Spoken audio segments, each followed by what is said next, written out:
Bon bah les amis, hein, c'était cool One Piece, hein, franchement, ouais, les Mugiwara, on vous a suivi pendant 900 chapitres, bah voilà, vous avez fait un beau voyage, je veux dire, qu'est-ce que vous voulez de plus quoi, hein? C'est une belle fin pour vous.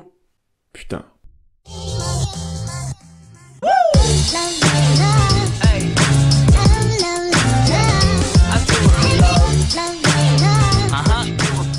Passe au pouce bleu si t'as kiffé mon pote.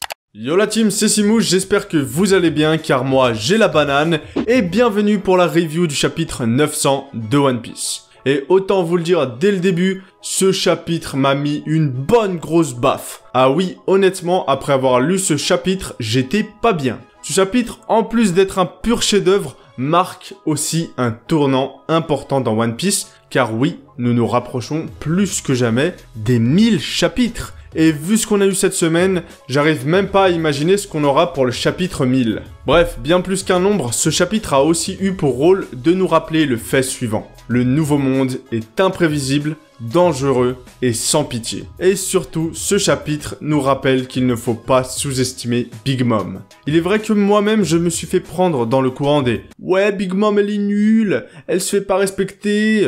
Attendez, c'est ça votre empereur pirate? Mais franchement, force est de constater que c'est elle le pilier de Totland et qu'une fois repris ses esprits, elle ne fait aucun cadeau. C'est-à-dire que lorsque Katakuri était encore présent, eh bien, n'empêche, il arrivait quand même à régler pas mal de situations, mais lorsque Big Mom est là, il n'y a plus aucune chance que des ennemis arrivent à leur faire quelque chose. D'ailleurs, dans ce chapitre, on a juste eu le plus gros retour de bâton de One Piece. Et ça, franchement, les amis, c'est très fort, parce que jamais je n'ai vu les Mugi dans une telle situation. Bref, le chapitre commence à Fenwari Island avec la dégustation du gâteau par Big Mom, et j'ai envie de dire, enfin bordel de merde, car ça signifie qu'elle ne nous lâchera plus de « Je veux mon gâteau! Je veux mon gâteau !» Parce que putain, qu'est-ce que c'était chiant, je veux dire, ça s'est étalé sur des dizaines et des dizaines de chapitres, et au final, c'était surtout du remplissage. Bref, la tension est palpable et tout le peuple de Totland attend le verdict,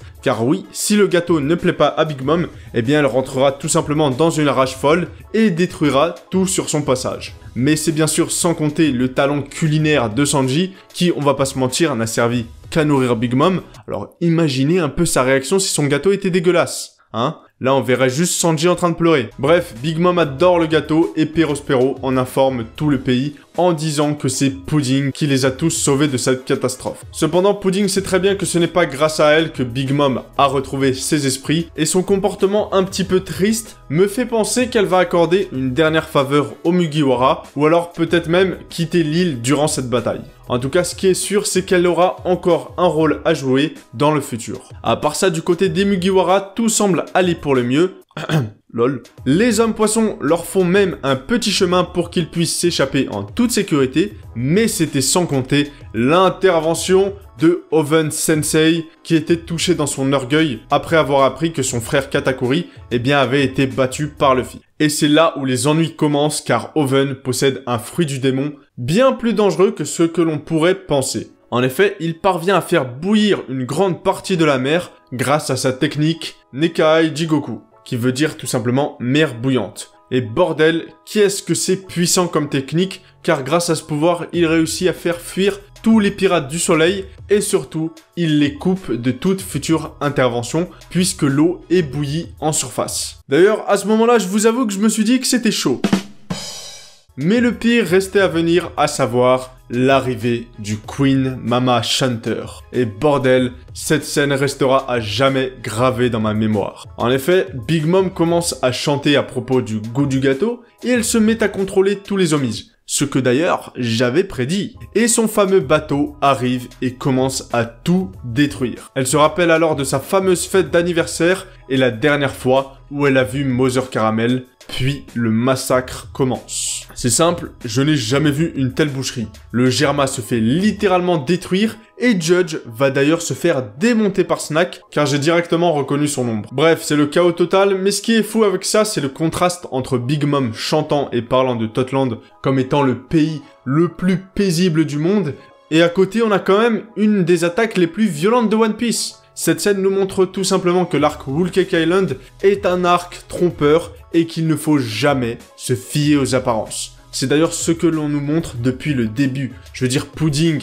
on pensait qu'elle était sympa, elle n'était pas sympa du tout. Le monde des miroirs, il nous montrait pas réellement les mêmes choses. Enfin bref, cette symbolique de fausses apparences, de faux semblants, eh bien c'est quelque chose qui nous a suivis tout au long de cet arc. Et franchement, c'est très beau de nous montrer cette scène, car elle ne fait qu'appuyer la tromperie de cet arc. Bref, le chapitre se termine alors sur un canon qui ouvre le feu sur le Sunny et qui semble d'ailleurs l'avoir détruit, car on voit seulement le pavillon des Mugiwara qui flotte sur l'eau. Cette image est juste énorme, car je pense qu'on a tous eu la même réaction, du genre « Mais dis-moi pas que c'est pas vrai !» Et personnellement, cette fin de chapitre a suscité deux sentiments chez moi. Tout d'abord, une hype immense, et deuxièmement, la peur d'un pétard mouillé. Je m'explique. J'ai l'impression que dans cet arc, pour tenir ses fans en haleine, eh bien Oda a voulu un peu finir sur des cliffs extraordinaires. Je pense notamment aux multiples moments où on pensait Luffy mort, ou alors par exemple les moments où Big Mom se montrait très dangereuse, comme pour le tsunami,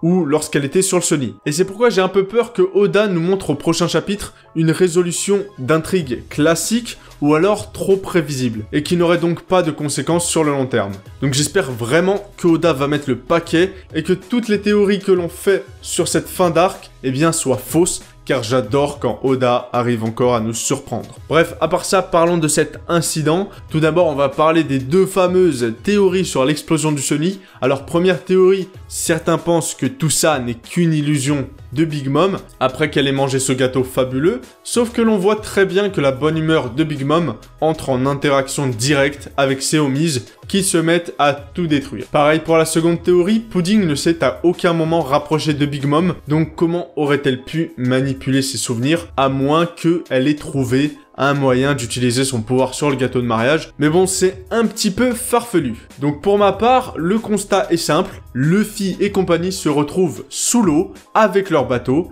Et donc, les hommes poissons pourront alors très bien s'en occuper en utilisant les bulles permettant de respirer sous l'eau. Et peut-être même hisser le Sunny. Mais bien sûr, ce sera sans compter l'intervention de Big Mom qui ne montrera aucune pitié. Ça nous promettrait donc une fin d'arc vraiment excitante, vraiment émouvante, car le Sunny serait vraiment en piteux état. Bien sûr, je suis partisan du fait que le Sunny ne sera pas détruit, car c'est le rêve de Franky, et Franky doit bien amener le Sunny dans la dernière île, car c'est son rêve. Je veux dire, si Franky n'a plus de rêve, eh bien, il n'a plus rien à faire ici, et ce serait bizarre que ça prenne cette tournure. Bref, comme je disais, eh bien, cette fin d'arc sera vraiment dramatique, car oui, le Sunny sera endommagé, Luffy et compagnie seront vraiment dans un piteux état, et donc ça montrerait un petit peu que Big Mom, mine de rien, même si elle s'est pas trop fait respecter dans cet arc, eh bien néanmoins elle a fait très mal aux Mugiwara, et elle leur a donné un avertissement si jamais ils se recroisent. Et je pense que c'est comme ça que je vais conclure cette review.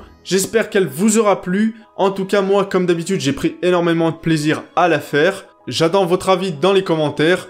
Dites-moi si ce chapitre vous a plu, vous a déplu. Expliquez-moi pourquoi. Dites-moi d'ailleurs si vous avez des théories concernant la suite de ce fameux chapitre 900. Et n'hésitez pas à laisser un gros pouce bleu qui fait toujours plaisir si la vidéo vous a plu. Quant à moi, je vous dis à bientôt pour de nouvelles vidéos. Ciao!